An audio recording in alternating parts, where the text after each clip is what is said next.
Saludos mis queridos personajes, espero que se encuentren de maravilla. Mi nombre es Denis M. Greg y bienvenidos una vez más a mi canal.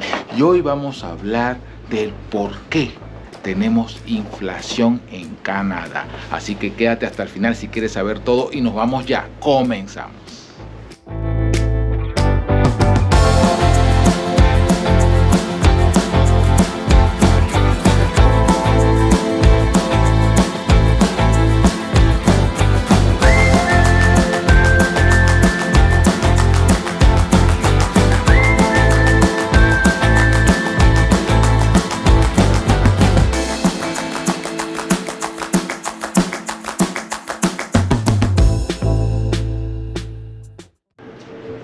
Y como les dije al principio de este programa, vamos a hablar de la inflación. Que nosotros pensamos muchas veces que eso pasa solamente en nuestros países, pero aquí también en Canadá está sucediendo esto de la inflación. Pues, ¿por qué está pasando? Pues, bueno, yo no soy experto en eso, yo no sé nada de números, pero sí tengo una persona que me acompaña hoy, que es mi invitado especial, que es mi amigo, aparte de que es mi amigo de hace muchos años, es venezolano, economista, sabe mucho de este tema y trabaja con Digital Dominion, así como yo. Y él es mi amigo, el hombre público, Pablo Suárez, y aquí lo tenemos. Hola, Denny, gracias por invitarme a tu canal y gracias por permitirme conversar un poco sobre este tema, que es un tema interesante y que no solamente afecta a los países latinoamericanos, sino que también lo estamos viviendo aquí en Canadá. Así es. Bueno, mira, Pablo nos va a explicar, porque bueno, explícanos un poquito ahí a nuestros personajes que nos están viendo, tu background, pues. Sí, solo para aclarar que no soy economista, soy especialista en finanzas y administrador de empresas, y realicé también un programa de negocios internacionales, Business and Administration, un MBA. Y entonces más o menos he estado viviendo de cerca lo que está aconteciendo con el fenómeno inflacionario en Canadá, y que es un fenómeno que está ocurriendo desde que comenzó el proceso de la crisis pandémica, ¿no? Entonces he visto cómo ha cambiado de los últimos 10 años acá esta situación, y ahorita en este momento estamos viviendo el pleno proceso inflacionario aquí en Canadá. Ok, bueno, cuéntanos cómo es eso, porque yo me recuerdo hace 10 años que no se movía mucho, los precios estaban casi iguales, no se movían, pero ya en estos últimos tiempos, oye, cuando voy al mercado siento que ha habido unos $200, $300 más que pago, hasta en el supermercado más barato. No estoy hablando de cosas de lujo, estoy hablando de la comida, estoy hablando de cosas así esenciales. Bueno, explícanos eso, ¿por qué se ha dado ese fenómeno de la inflación aquí, que en Canadá, que allá creen que no pasa nada, pero sí está pasando? ¿Por qué está pasando eso ahora aquí, en el primer mundo?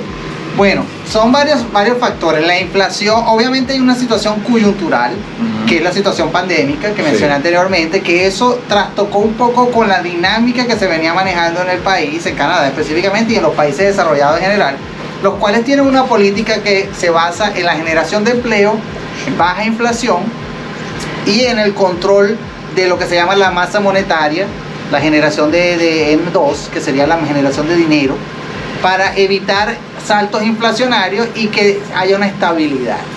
Y esa estabilidad también es una estabilidad en la moneda. Canadá siempre ha sido un país muy conservador en estos aspectos, y ha manejado una política bien estricta en este respecto, tanto así que cuando hubo la famosa crisis en Estados Unidos del 2008, Canadá no se vio tan afectada. ¿Por qué no se vio tan afectada? Porque aquí siempre se ha tenido políticas más conservadoras a la hora de manejar la gestión financiera del país. Okay. La inflación tradicionalmente en Canadá ha estado rondando entre los 2 y el 3% en los últimos años, y por eso era que tú no veías cuando llegaste a este país una verdadera diferencia en cuanto a los valores de los precios de la comida o de otros bienes necesarios. ¿Por qué? Porque se mantenía siempre en ese margen, en ese range, entre 2 y 3%. ¿Qué pasó con la crisis pandémica? Con la crisis pandémica y los lockdowns, el gobierno decidió hacer una amplia ayuda económica a muchos sectores de la población, porque al aplicar los lockdowns, la economía literalmente se paró. Entonces muchas personas no tenían cómo generar su propio sustento y necesitaban un apoyo circunstancial para poder continuar viviendo aún en medio de un lockdown. Entonces el gobierno decidió, y cuando digo el gobierno digo la política financiera del Estado canadiense, buscó la manera de llevar recursos a estas personas. Y llevar estos recursos significa más liquidez monetaria en el mercado. Y una cosa importante, hubo un cambio vamos a llamar, de la cabeza visible del Ministerio de Finanzas de Canadá. Por primera vez en muchos años en Canadá se escogió a un funcionario con un perfil menos financiero y más político a dirigir la política del Ministerio de Finanzas de Canadá. Entonces, esa situación, que fue un punto de inflexión en Canadá, abrió la puerta para que se fuera más flexible en cuanto a lo que sería la gestión financiera en el país, y se comenzó a dejar un poco de lado las políticas conservadoras de antaño que habían permitido mantener al país en esa estabilidad de que estábamos hablando anteriormente. Entonces, tenemos asimismo un efecto coyuntural, que es el efecto de que la crisis pandémica minimizó la cantidad de bienes y servicios disponibles en el mercado. ¿Por qué? Porque hubo un shock, lo que llaman un shock de la cadena de suministro. Entonces no se pudo traer muchos productos, que en Canadá vive de la importación de muchos productos de Asia y de Estados Unidos, y eso limitó la oferta de bienes de consumo. El Estado, por un lado, aumentó la cantidad de dinero de circulante, entonces aumentó la capacidad de demanda, bajó la oferta de bienes y servicios y se generó una inflación. Ah, caramba. Entonces, eso es un factor. Generaron, a través de esas ayudas que se extendieron por mucho tiempo y el aumento de la liquidez, un aumento de la demanda, y en paralelo hubo una disminución de la oferta. Entonces no teníamos los productos disponibles y la gente tenía cash en la mano. Otro elemento que influyó en lo que está pasando aquí en Canadá tiene que ver con que el Estado, el país como un todo, no ha disminuido sus niveles de productividad. Entonces tenemos problemas de mano de obra limitada, no tenemos personas para trabajar en algunos sectores, y eso está incidiendo en la capacidad de producción.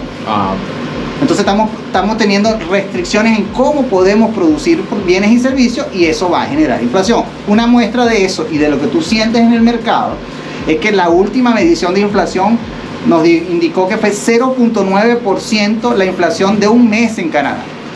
Y si ustedes escucharon ahorita lo que les dije, la inflación anteriormente era entre 2 y 3% en un año. Entonces ahí ustedes pueden ver la dimensión de lo que estamos hablando. Si anualizamos la última medición de la inflación, que fue del 0.9% en un mes, estamos hablando que nos vamos a estar por debajo de por lo menos un 7 u 8% de inflación en un año. Entonces es el doble o el triple de lo que estábamos habitualmente acostumbrados en este país. Por eso que tú estás sintiendo, Denis, cada vez que vas al supermercado, el peso de que las cosas están más caras. Exacto, y eso es algo histórico aquí en Canadá, porque en mucho tiempo no se había visto una inflación tan alta, ¿no? Correcto. Y no solamente es histórico, es que si perdura mucho tiempo en el tiempo, esto va a erosionar la capacidad de compra del canadiense promedio. Entonces, ¿cuál es el problema de la inflación? El problema de la inflación es que cuando se extiende por mucho tiempo, él va comenzando a disminuir tu capacidad de compra. Y Canadá, al disminuir la capacidad de compra de sus ciudadanos, comienza a vivir un proceso que se adiciona al problema crónico que ha tenido Canadá siempre, que no tiene la capacidad de crecer como país a la velocidad que se requiere en términos poblacionales y económicos. Entonces estamos generando otro elemento que puede incidir en una baja en la calidad de vida de la población. Entonces, y Canadá es un país que depende de mucha importación de bienes de consumo directo, sí, comida. Bueno, no produce nada, casi nada. Claro, porque como podemos observar aquí, Denis, tenemos 7 meses que vamos a estar bajo estas condiciones. Obviamente la producción de alimentos es limitada en un ambiente como este, por lo tanto dependemos de importación de alimentos de los Estados Unidos y de otros países. Y si disminuimos nuestro poder de compra, vamos a tener que pagar cada vez más por estos bienes básicos, lo que va a encarecer aún más la posibilidad de vivir en este país, este hermoso país, pero que es caro. Es caro, exactamente. Siempre este ha sido un país caro, nunca ha sido un país económico, y ahora con problemas de inflación, pues se siente en el bolsillo por más que aumenten un poco el sueldo. Han aumentado un poquito el sueldo, no tanto, ¿no? Sí, porque es que los fenómenos inflacionarios por lo general sobrepasan la capacidad de aumentar los salarios.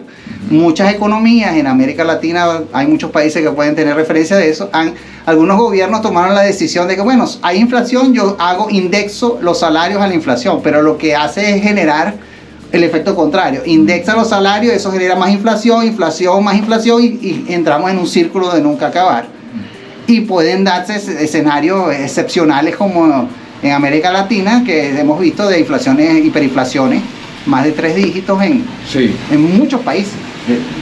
En América Latina hay muchos casos, el último más reciente es el de nuestro país, Venezuela, de nuestro país de origen, que la inflación llegó a niveles nunca vistos, 1.000.000%, cosas así. Cosas como esas tan locas también. Bueno, esperemos nunca vivir esto, porque si no sería un déjà vu.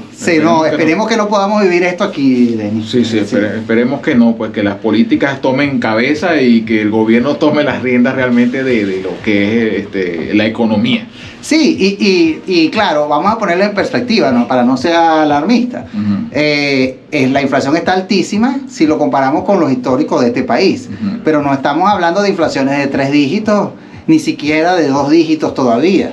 Entonces, la situación es, para los estándares norteamericanos y canadienses, es alarmante, pero no es una cosa que entremos en los caos de las hiperinflaciones vistas en América Latina. Exactamente. Bueno, ¿alguna otra cosa que quieras agregar a nuestros queridos personajes para que tengan una idea, pues, si van a venir a Canadá o si ya están aquí o están apenas recién llegando? ¿Qué les recomiendas? Sí, bueno, yo diría que en la medida de lo posible, si la persona va a emigrar a Canadá, en el actual Canadá, es importante tener un colchón financiero más considerable de lo habitual, porque los precios están subiendo en todo, alquileres, está subiendo en los alimentos, están subiendo en los servicios. Entonces hay que tener un margen de maniobra un poquito mayor a lo que se tenía en años anteriores, como soy yo, 10, 11, 12 años atrás. Y lo otro es que existe la necesidad de que se haga una planificación financiera. Es importante planificarse bien en cuanto a la decisión de venir a emigrar acá, porque como dijimos anteriormente, esto no es un país barato y cada vez se está volviendo cada vez más costoso.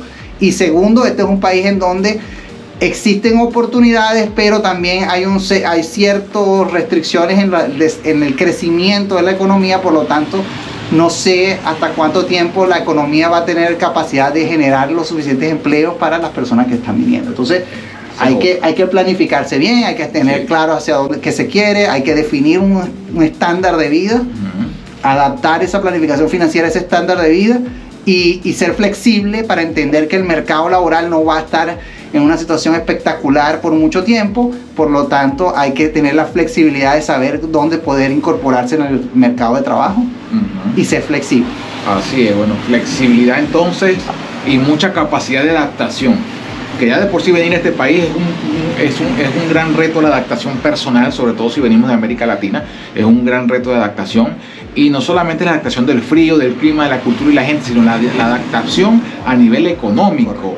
Ese es otro gran, digamos, cambio cultural que nosotros recibimos cuando llegamos aquí a este país. Por eso estamos haciendo este video el día de hoy. Bueno, mis queridos jóvenes, no queda más que despedirme de ustedes. No se olviden entonces de regalarme ese like, como siempre.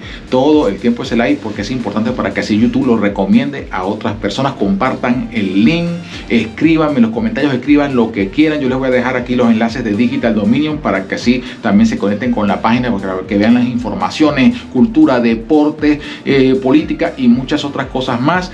Y bueno, señores, será hasta el próximo video. Pues llévatelo ya. Chao, chao.